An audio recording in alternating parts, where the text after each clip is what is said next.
Paperwork can be an absolutely overwhelming part of teaching. And so one philosophy that we find helpful is to have a place for everything, and everything has a place. And you teach students where those places are.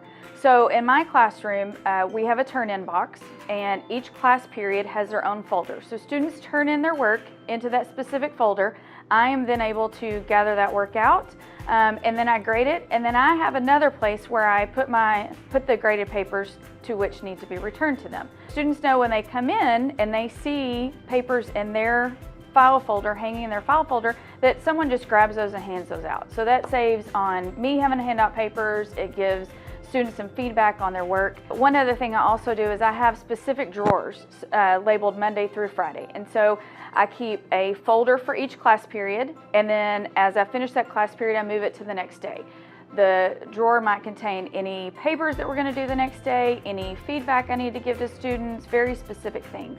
Finally, the last thing that I do that probably helps me keep paperwork most organized is I have a handwritten calendar. So I'm very technology driven, but when it comes to filling out art paperwork and 504 paperwork and all of these different things, if I don't write it down, it doesn't get a designated time and place to get done.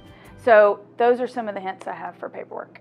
Binders can be a useful tool to keep yourself organized. You can have one binder for your lesson plans, your daily schedule, and your campus master schedule, or anything that you need to keep on hand daily. You can have another binder for your guided reading lesson plans, data like iStation or Assessment Wall, DCP data. I learned this tool from an assistant principal who did this while she was teaching, and it's genius. So you just put a file folder on each table group. And as the children complete their work, they put all the papers inside the file folder.